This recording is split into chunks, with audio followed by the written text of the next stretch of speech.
महंगाई दर, inflation rate जो 2 से 6% के बीच में होना चाहिए, वो पहले ही 7% चल रहा है। इसका मतलब जितनी महंगाई होनी चाहिए उससे ज़्यादा महंगाई है। और उसी बीच अब सरकार ने निर्णय लिया है, जो जीएसटी काउंसिल की 47वीं मीटिंग हुई थी, उसमें कहा है कि दाल, चावल, चीनी, पनीर, इन सब पर अब 5% जीएसटी लगेगा। अब महंगाई मतलब और बढ़ेगी। पहली बात तो यह हमें पूरा सच पता होना चाहिए। ना तो मैं डिफेंड कर रहा हूं और ना ही मैं अपोज कर रहा हूं। हमें पता होना चाहिए, अब कहा जा रहा है कि आज़ादी के बाद पहली बार जो है अब ये जीएसटी लग रहा है इन सब चीज़ों पर। ऐसा नहीं है, ये गलत है। पहले भी टैक्स लगा है और इससे पहले की सरकारों ने भी टैक्स लगाया है। अब क्या हो रहा है, अब जितने भी ये सब चीजें हैं, जैसे अगर दूध है, आटा है, अगर आप वो खुला हुआ ले रहे हैं तो उस पर टैक्स पहले भी नहीं था, अब भी नहीं है। लेकिन अगर उसको पैकेट में बंद करके अगर सेल किया जा रहा है, अगर दूध आप खुला ले रहे हैं उस पर नहीं है, अगर उसको पैकेट में बंद करके अमूल की तरह अगर आप बेचेंगे तो उस पर टैक्स लगेगा 5% जीएसटी। कारण पता है क्या है? कारण सरकार ये कह रही है कि पिछले 2 साल में जब काम धंधे सब कुछ बंद थे, बिजनेसेस बंद थे, जो तो सरकार का जो टैक्स कलेक्शन था वो टैक्स कलेक्शन नहीं हुआ कोरोना के कारण। और सरकार ने सब्सिडीज दी हैं, सरकार ने घोषणाएं की थी कोरोना के काल में, ताकि वहां के स्टेट के लोगों को राहत मिले।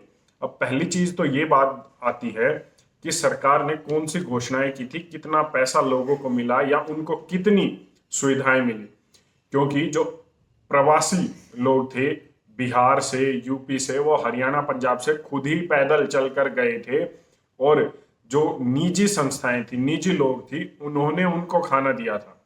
अब सरकार कौन से राहत पैकेज की बात कर रही है, अगर आपको पता हो तो कमेंट करके जरूर बताइएगा, क्योंकि हमारी नॉलेज में तो ये है नहीं।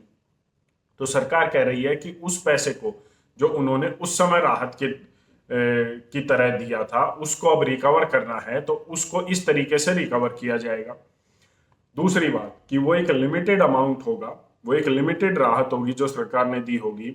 तो क्या इन सब चीजों पर टैक्स वापस ले लिया जाएगा जब सरकार का वो पैसा वापस आ जाएगा या रिकवर हो जाएगा उतनी ही राशि? कभी नहीं। क्योंकि आज तक आजादी से पहले या आजादी के बाद भी जितने भी टैक्स सरकार ने लगाए हैं उनमें से एक भी टैक्स वापस नहीं हुआ है। और ऐसा कोई टैक्स नहीं है जिसको लगाने से पहले ऐसा कोई बहाना ना बनाया गया हो कि सरकार को इस दौरान अभी पिछले समय में ये लॉस हुआ है और इसको रिकवर करने के लिए हम जो है ये टैक्स लगा रहे हैं।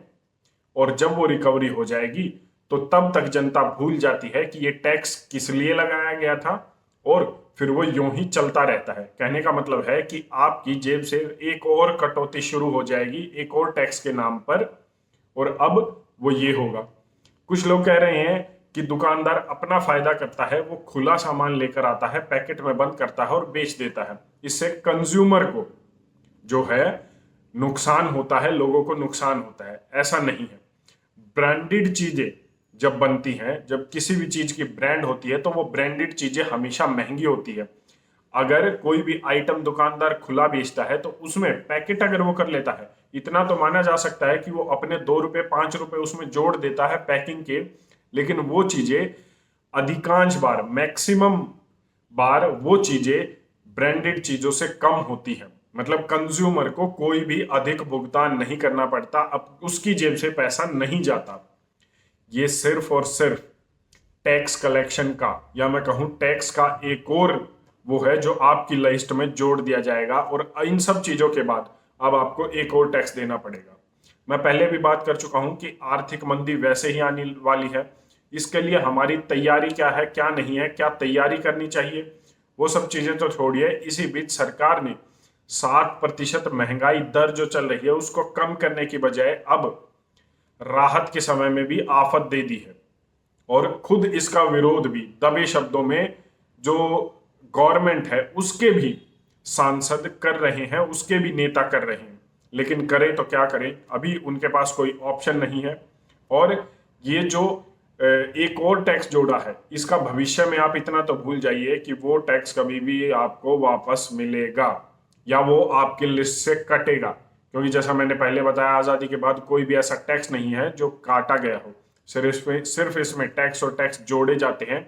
तो तैयार रहिए अब एक और कटौती के लिए।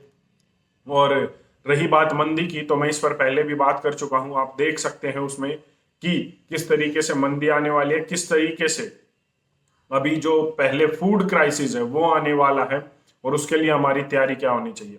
आपकी इस पर क्या राय है, कमेंट करके जरूर बताएं। धन्यवाद। जय हिंद।